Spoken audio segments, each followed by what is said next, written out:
उसने एक जमीन खरीदी और बहुत लंबी चौड़ी 100 एकड़ जमीन खरीदी। लोगों ने कहा, अरे तुम इतनी भी परख नहीं है, कैसी जमीन खरीद ली ये तुमने? इसमें बोओगी कुछ भी पैदा नहीं होगा, यहाँ केवल मेंढक ही मेंढक रहते हैं, ऐसी जमीन खरीदी तुमने? जैसे ही उसने सुना कि इतनी बड़ी जमीन में केवल मेंढक रहते हैं, उसने जो मेंढक का धंधा करा तो अरबों खरबों का बहुत बड़ा व्यापार हो गया। बस इतनी सी बात कह रही मैं इसलिए से कि एक अवसर मिला था उसे, और जैसा शख्स बोला उसने वो ही पकड़ लिया और ऐसा धंधा खड़ा करा कि अरबों खरबों हो गया। बस ये मौका मिला है हमें भी देखने में, अरे क्या प्रोग्राम है, छोटा सा प्रोग्राम है, लेकिन ये मौका मिला है और इसी को अगर हमने ले लिया इसका लाभ तो इधर का खजाना मिल जाएगा। अरबों खरबों नहीं, जिसकी कोई कीमत नहीं, वो मिल जाएगा, वो मिल जाएगा।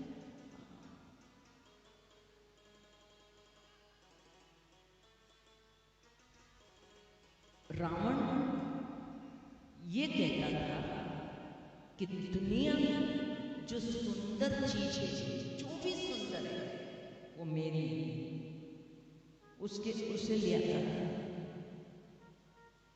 जो भी दुनिया में सुंदर चीज होती थी, रावण कहता था बस वो मेरी है। और राम कहते थे जरा सा सुख रहे अपने जीवन में पाओ, और राम कहते थे मुझे जो मिला वो सुंदर है और वही पर्याप्त है जो मुझे मिला। इसलिए जो आपको अपने प्रारब्ध के अनुसार जो मिला है वो पर्याप्त है, और अगर वो आपको नहीं लगता है कि पर्याप्त नहीं है तो जीवन भर दुखी रहो, और जो प्राप्त है वो पर्याप्त है, आप सुखी हो जाओ, सुखी हो जाओ। आज कलश यात्रा निकली, बैठे रहो सत्संग में, बैठे रहो, मन लगे चाहे नहीं लगे। माताएं, ये तपस्या है, तप रहे तो तपस्या है।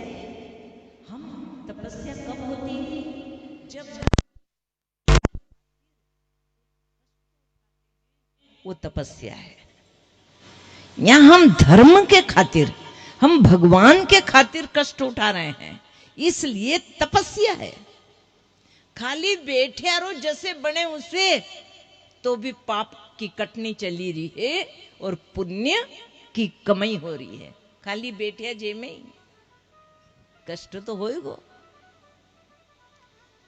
कष्ट यो है, घर छोड़ के आया यहाँ बैठा, यो कष्ट है। लेकिन ये कष्ट तुम्हें क्या दे देगा वो मैं नहीं बता सकती, क्या दे देगा।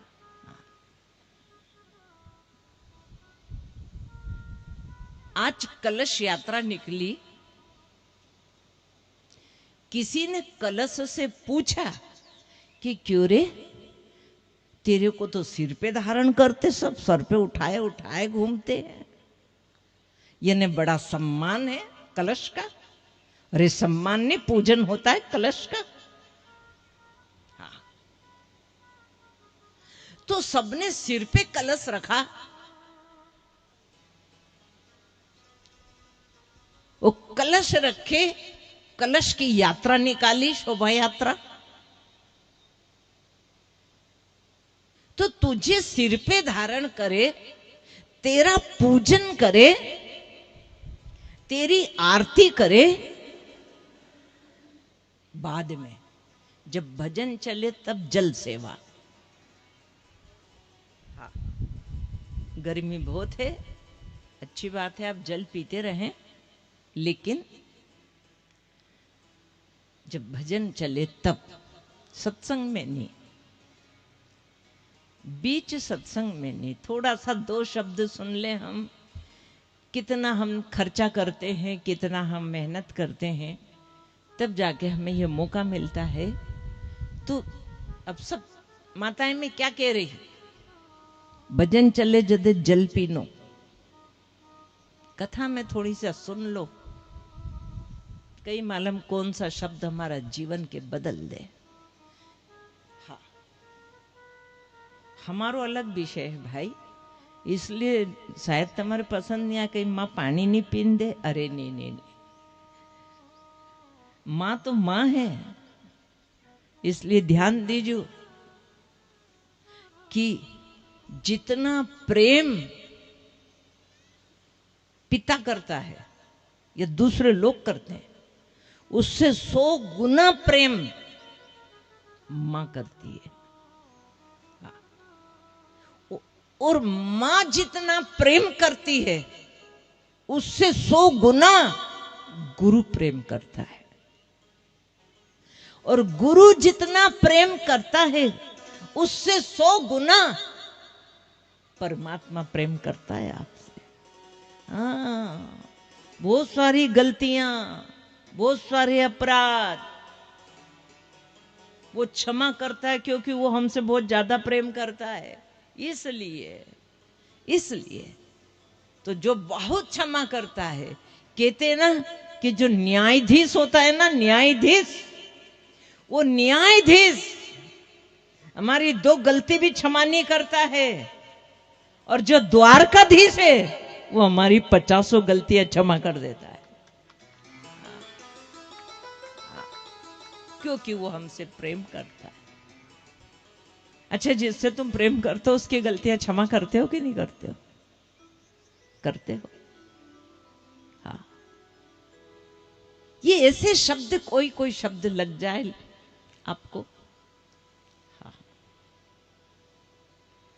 तो जल बिल्कुल पीना है आपको। कथा भागवत की वहीं से चलती है। शुरुआत कहां से होती है भागवत कथा की?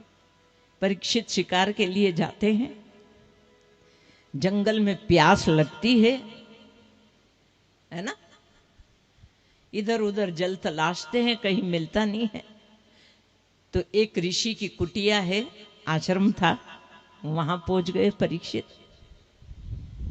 वहां जाकर के ऋषि से कहा, मुझे जल चाहिए। हाँ,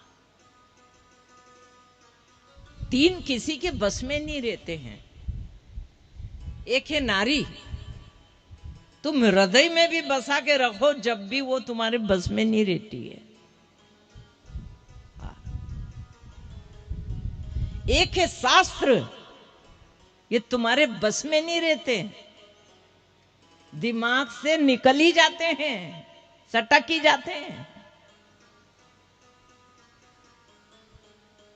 और तीसरे राजा,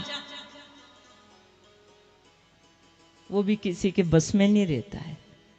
ये 3 किसी के बस में नहीं रहते हैं, नारी, शास्त्र और राजा। भले हृदय में रखो इनके, फिर भी